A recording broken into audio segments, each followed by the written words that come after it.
बातम्यांचा बुलंद आवाज महा 24 तास.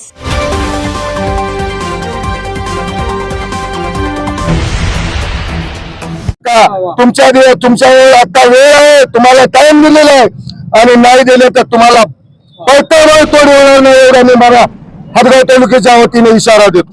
नाही, आज लगातार 12 महिने होऊन गेले. मराठा समाजाला ओबीसीतून 50% आतून जे मनोजदादांची सगळ्या सोयऱ्यांची मागणी होती, या झोपलेल्या सरकारने व मुर्दार झालेल्या विरोधातील सर्व मराठ्यांच्या नेत्यांनी एक आता आमच्या समाजावर अन्याय करण्याचा षडयंत्र रचलेला आहे. आज 6वा-7वा दिवस उजाडलाय. मनोजदादांच्या शरीराची लाई होत आहे, कारण पाण्याचा थेंब सुद्धा त्यांच्या शरीरामध्ये नाही. आणि आतापर्यंत आता असं आमचं मत म्हणाले की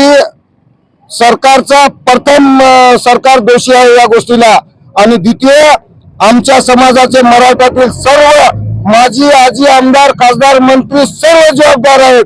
कारण यांनी नुसतं निवडून येत मराठा समाजाने महाराष्ट्रामध्ये मराठवाड्यामध्ये लोकसभेला सर्व दाखवून दिलं काय एकी राहते ते.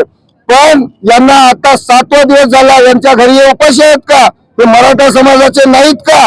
आणि आज आमचा संघर्ष योद्धा मराठा समाजाचाच नव्हे तर मराठा समाजाला मोठा किंवा लहान भाऊ मानणाऱ्या प्रत्येक समाजाचा हा आमचा संघर्ष योद्धा आज मरणाच्या दारात जाऊन आमच्या लेकरा बाळाच्या भविष्यासाठी उभा आहे.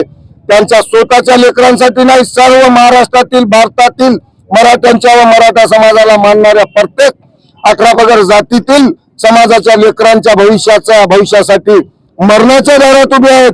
पण या सरकारला दबाव टाकण्यासाठी विरोधी लागतो की नाही? मग विरोधामध्ये आमचे मराठी अवलादी कोणी नेते आहेत की नाही याची आम्हाला आता खंत वाटायला लागली.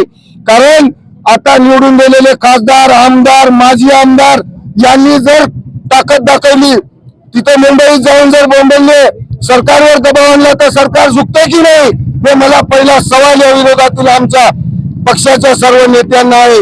तुम्ही का झोपाचं सोंग देतायत? कारण तुम्हाला 100% आता असं वाटायला लागले की काय मराठा समाजाकडून आम्ही बोललो तर आम्हाला जे मराठ्यांना मानणारा ओबीसी समाज आमच्या सोबत राहणार नाही का? म्हणजे तुमची आता सध्याची रणधुमाळी फक्त तुमच्या खुर्चीसाठीच चालू आहे का? मराठ्याविषयी नाही का? तुम्ही या मराठ्यांच्या रक्ताचे नाहीत का?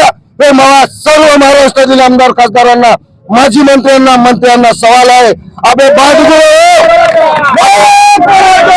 बाटगुळे, तुम्ही तुमच्या स्वार्थासाठी, तुम्ही तुमच्या घरच्या सगळ्या प्रॉपर्टीसाठी, तुम्ही तुमच्या प्रस्थापितपणासाठी तुम्ही आमच्या या रंजलेल्या गरजवंत मराठ्याला तुम्ही भिकेला लावायच्या मागत आहात.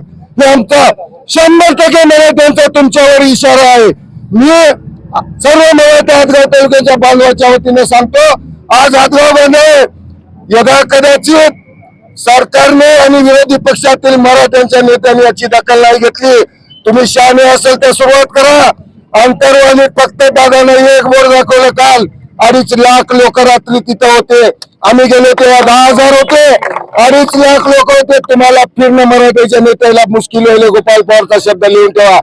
आणि दादाच्या केसाला धक्का लागला तर तुमच्या घरादाराला धक्का लागला, तुमच्या गाड्याला धक्का लागला, हे तुम्हाला इशारा देतो. निर्भीड बातम्यांचा बुलंद आवाज महा 24 तास.